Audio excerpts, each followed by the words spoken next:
Bismillahirrahmanirrahim. Assalamualaikum warahmatullahi wabarakatuh. Waalaikumsalam warahmatullahi wabarakatuh. Alhamdulillah berjumpa lagi dengan kami Ngaso, yaitu ngaji sore. Alhamdulillah, syukur Ustaz. Selamat datang. Alhamdulillah.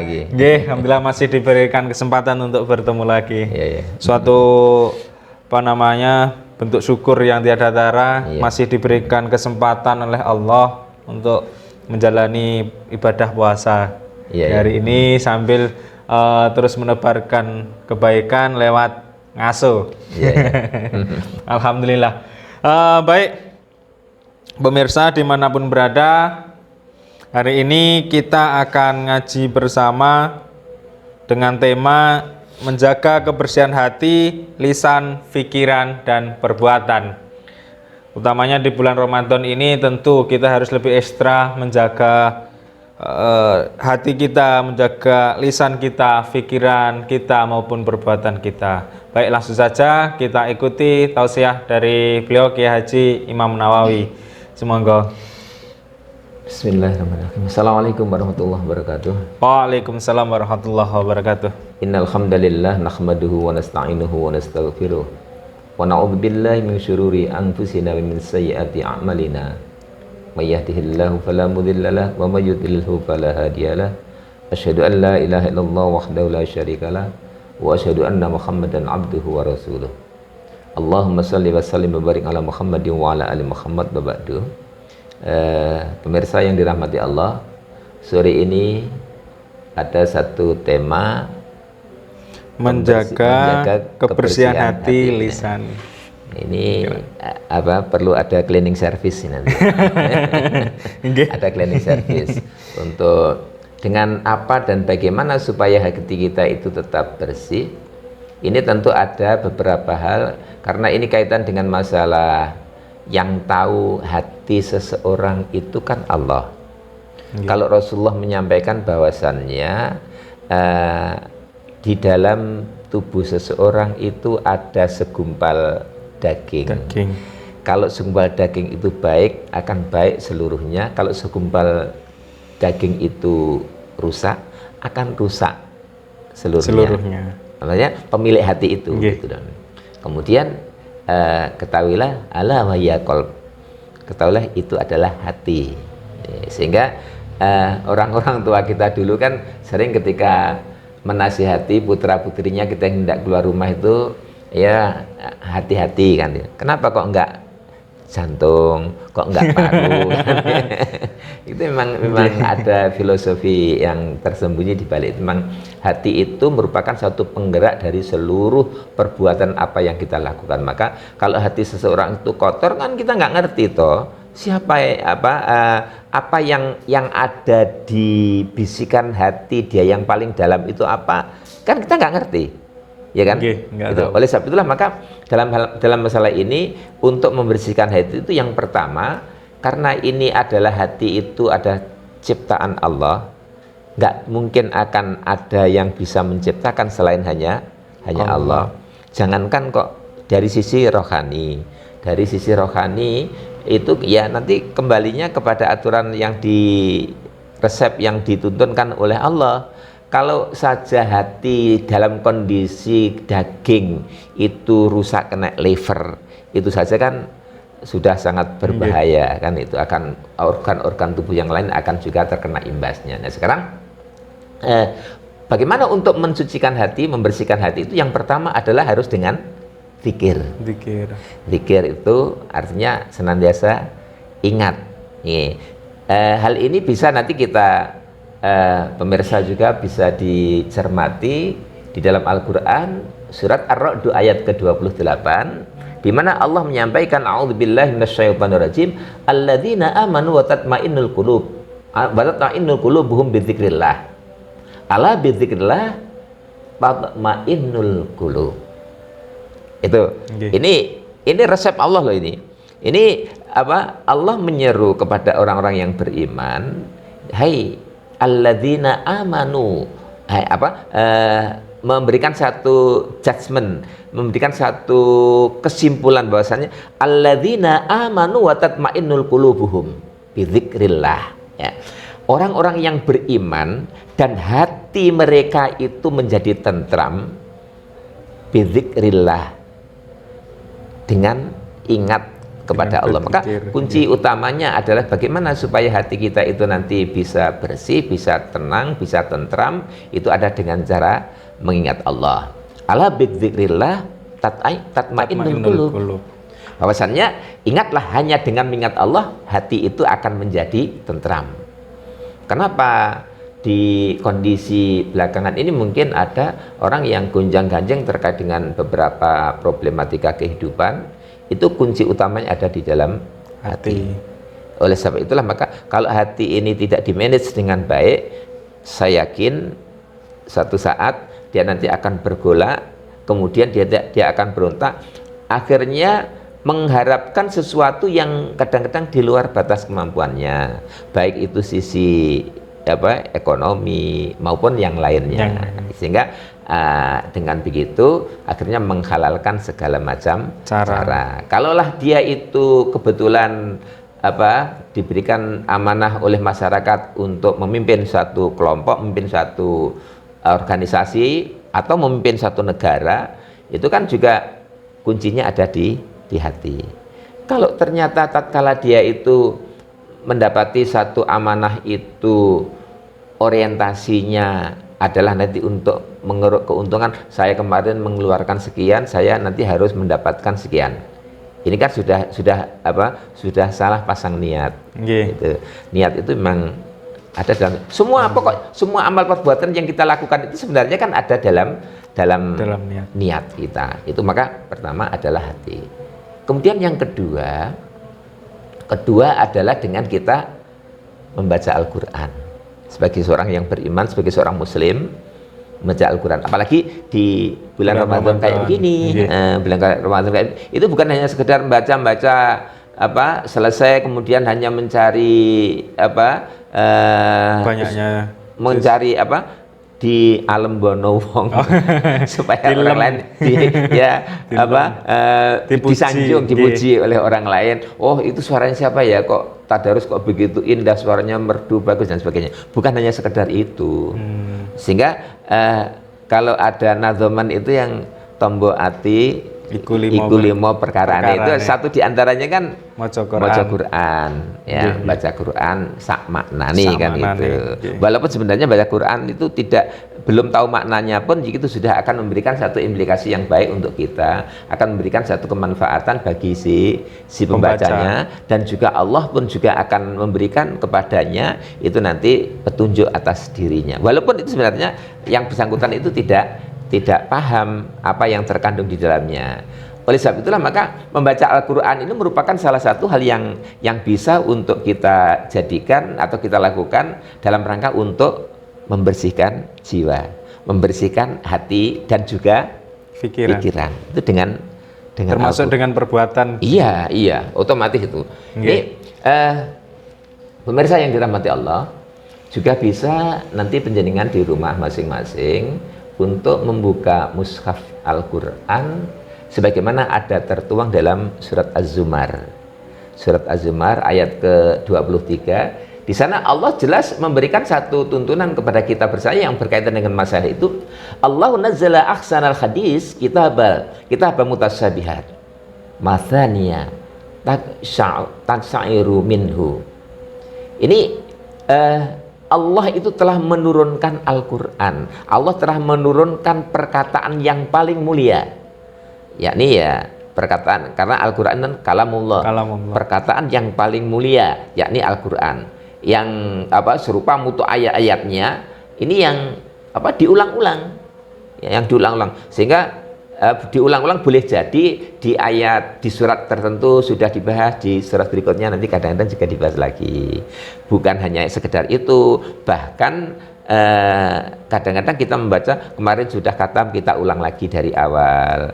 Bahkan ada satu surat itu yang Rasulullah mengatakan bahwa itu termasuk sab'ul masani, ya, sab'ul masani atau tujuh ayat yang diulang-ulang. Itu kan surat Fatihah. Tidak ada surat yang paling banyak dibaca dalam Al-Quran itu selain Al-Fatihah. Itu paling banyak. Sekalipun ada saudara-saudara kita atau mungkin juga kita kadang-kadang membiasakan tiap malam Jumat itu nanti baca surat Yasin gitu, masih kalah dengan Fatihah. Itu karena apa? Bayangkan tiap orang satu hari minimal. Ya minimal itu 17 kali ya. Dalam sholat itu. Iya, itu sholat fardu. Dengan catatan kalau dia sholat loh ya. Kalau dia sholat, kalau nggak sholat ya kayaknya juga wallahu a'lam. Ya Allah gitu. Karenanya apa? Sholat ini pun juga merupakan satu sarana juga untuk membersihkan jiwa. Untuk ketenangan jiwa itu dengan cara sholat. Oleh sebab itulah maka di ayat yang ke-23 surat Az-Zumar tadi ini jelas menunjukkan kepada kita bahwasannya Allah menunjuk langsung dengan orientasinya kita dengan Al-Quran itu. Ini supaya nanti hati kita bisa benar-benar tenang, bisa benar-benar bersih dari perkara-perkara yang nantinya akan menjerumus dan merusakkan kita. Kemudian yang berikutnya, yang ketiga adalah sarana untuk membersihkan jiwa, membersihkan hati dan juga pikiran tentunya, itu adalah sholat. Sholat yang bagaimana? Ya tentunya sholat yang kita lakukan dengan cara yang khusyuk, tidak hanya sekedar gugur kewajiban gitu. Memang kita tahu, kita paham berkaitan dengan masalah ini rukun-rukun sholat itu memang ya hanya 13 itu. 13 itu pun yang masuk dalam ranah perbuatan kita kan hanya 11. Yang dua kan enggak. Yang pertama niat. Orang niat kan belum sholat. Kemudian yang terakhir yang tertib. Tertib kan itu sudah asal dari awal sampai akhir itu sudah dilaksanakan, ya sudah sah kan sholatnya. Kan begitu. Jadi 13 itu kan yang benar-benar kita lakukan itu sebenarnya yang kita jalani, kita aplikasikan dalam kehidupan, dalam ibadah itu kan hanya 11. Yang 11 itu. Sehingga ketika 11 perkara itulah nanti yang harus kita menjalaninya dengan benar-benar penuh kekhusyuan, penuh ketawaduan. Ini kaitan dengan masalah itu. Kemudian yang keempat yang berkaitan dengan masalah untuk membersihkan jiwa itu adalah dengan silaturahim. Silaturahim itu tentunya di dalam Islam itu tidak membatasi dengan siapa kita harus silaturahim. Itu kepada siapapun, karib kerabat kita, saudara-saudara kita, utamanya orang tua kita. Sehingga sampai-sampai Rasulullah itu mengatakan bahwasannya dengan silaturahim itu dijanjikan barang siapa yang ingin diluaskan rizkinya kemudian juga dipanjangkan umurnya, hendaklah dia bersilaturahim. Bahkan diancam gini oleh Rasulullah, diancam orang yang memutuskan tali persaudaraan itu untuk tidak masuk surga. Astagfirullah. Iya, sampai begitu. Ini kadang-kadang kan orang yang ketika nanti memiliki satu strata sosial lebih tinggi gitu saja, nanti dengan saudaranya yang strata sosialnya rendah sudah gengsi menjaga jarak kan begitu. Sementara dengan orang lain yang tidak ada pertalian darah sama sekali, kadang-kadang justru dia malah akrab. Bahkan kadang-kadang kalau perlu dia lebih murokobahnya ke sana. Itu kan punya tendensi lain. Tendensinya nanti ya supaya dia nanti dibaiki oleh atasannya dan sebagainya. Ini sehingga yang berkaitan dengan masalah memutuskan tali silaturahim itu Rasul menyampaikan la yadkhulul jannah qati'ur rahim. Tidak akan masuk surga orang yang memutuskan tali silaturahim, tali persaudaraan itu. Tuh. Kemudian satu lagi, sebenarnya banyak yang berkaitan dengan masalah ini. Ini termasuk juga untuk kebersihan jiwa, kebersihan hati itu yang tiap hari kita sebagai seorang muslim pasti nanti akan melaksanakan berwudu itu juga termasuk bagian, walaupun berwudu itu sebenarnya kalau secara syar'i itu sebenarnya kan untuk menghilangkan hadas kecil ya, hadas kecil. Tapi hakikat dari wudu itu pun juga nanti juga bisa untuk membersihkan jiwa, membersihkan hati kita dari perkara-perkara nanti yang jelas-jelas di situ nanti akan merusak kita. Sehingga Rasulullah Shallallahu Alaihi Wasallam itu bersabda, Tidaklah salah seorang di antara kalian itu berwudu dan menyempurnakan wudunya, kemudian mengucapkan asyhadu alla ilaha illallah wahdahu la syarikalah wa asyhadu anna muhammadan abduhu wa rasuluh. Maka akan dibukakan untuknya pintu-pintu surga dari 8 gini ya, 8 pintu surga. Dari mana saja yang dia kehendaki.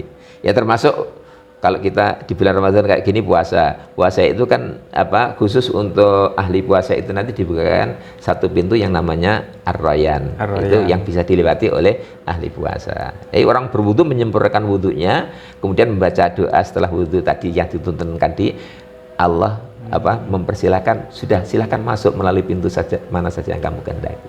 Masya Allah. Alhamdulillah.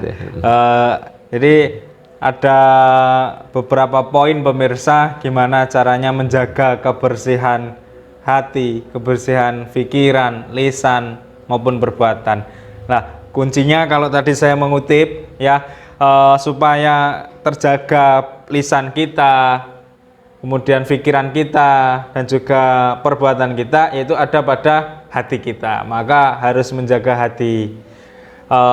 Salah satu diantaranya adalah dengan berzikir atau zikrullah, mengingat Allah. Kemudian tadi ada juga membaca Al-Quran, kemudian berwudu, silaturahim. Nah, dan masih banyak ya pemirsa dimanapun berada, gimana cara tetap menjaga diri kita supaya perbuatan kita, hati kita, pikiran kita senantiasa bersih. Nah, alhamdulillah, jadi itu tadi tausiah dari beliau Kiai Haji Imam Nawawi MAG tentang bagaimana cara menjaga kebersihan yang kuncinya ada pada hati. Selanjutnya ini ada pertanyaan, Ustadz. Kalau tadi perihal kebersihan jiwa, kalau ini tentang kebersihan raga, fisik. Jadi ini ada salah seorang pemirsa yang bertanya, pertanyaan pertama itu, apabila ada yang sakit memakai kateter atau alat kencing sehingga kencingnya tanpa kontrol, tanpa terasa itu, keluar terus, tidak terkontrol di tempatnya, lantas apakah masih bisa sholat dan menjalankan ibadah lainnya karena kena air kencing itu tadi. Terus kemudian yang kedua ini masih sama. Assalamualaikum Pak Kiai, saya sedang sakit infeksi saluran kencing, kemudian disarankan untuk banyak minum air putih. Apakah saya harus berpuasa atau tidak? Gitu. Terima kasih. Bismillahirrahmanirrahim. Ini berarti akar permasalahannya sama, tapi pertanyaannya berbeda. Yang pertama kaitan dengan dipasang kateter, kedua-duanya sama di situ ya, alat bantu untuk keluarnya air seni. Itu karena terjadi satu permasalahan. Sehingga kalau sudah dipasang kayak gitu, konon itu ketika dia mengeluarkan air seni itu sama sekali nggak terasa. Iya. Beda ketika kita diberikan kesehatan kayak gini, nanti ada sinyal yang akan masuk ke kita, oh saya kepengen kencing gitu kan, misalnya nanti kita segera untuk lari. Tapi kalau kayak gitu sudah tidak lagi bisa. Nah pertanyaannya yang pertama tadi, apakah dia masih bisa untuk bisa sholat dan ibadah yang lain? Itu kan kateter dipasang atau selang pembantu untuk keluarnya air seni itu kan dipasang dalam rangka nanti untuk kesehatan fisik yang bersangkutan. Sebab kalau itu dengan cara normal dia nggak bisa atau mengalami satu kendala, sehingga dari medis menyarankan seperti itu. Itu pun kan pasti nanti tetap ada kantongnya.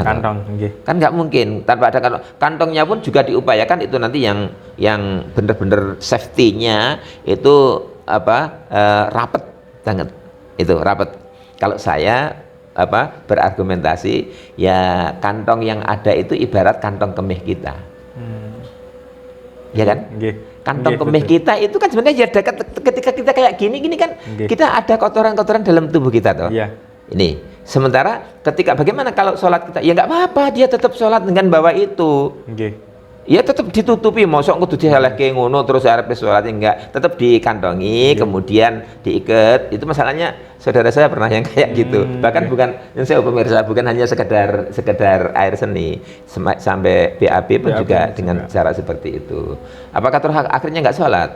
Sementara bolehnya seseorang tidak sholat itu karena hilang akal. Kalau bolehnya tidak sholat ya, itu akalnya masih sehat. Itu. Sementara yang bermasalah kan alat pencernaan dan saluran pencernaannya itu sampai pembuangan itu. Maka yang bersangkutan nun sewu itu tadi pertanyaan yang pertama tadi, dia tetap sholat walaupun kondisi seperti itu. Itu rukhsah. Ya tetap nanti pakaian misalnya pakai sarung atau pakai mukena, ya mukena yang bersih. Perlu dibersihkan dulu apa enggak gitu? Kalau kantongnya otomatis kan pasti bersih toh. Oh, nggih. Itu ya kita anggap saja itu masuk dalam perut kita gitu aja. Oh, gitu aja. Itu seperti itu saja.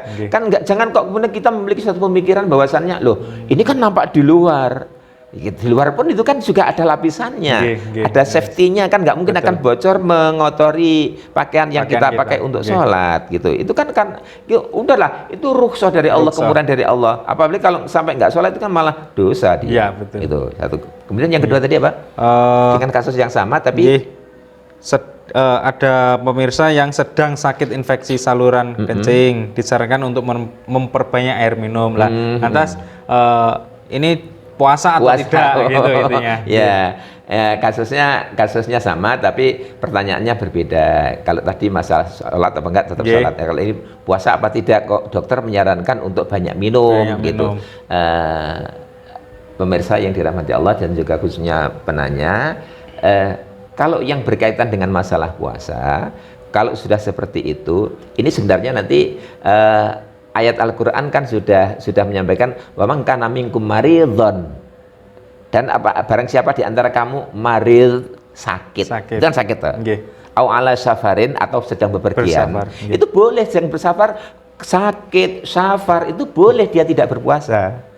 Kalau memang dengan cara tidak puasa itu dia akan lebih cepat sembuh daripada dia memaksakan diri untuk puasa tapi akhirnya penyakitnya malah parah. Itu malah yang nggak dibolehkan.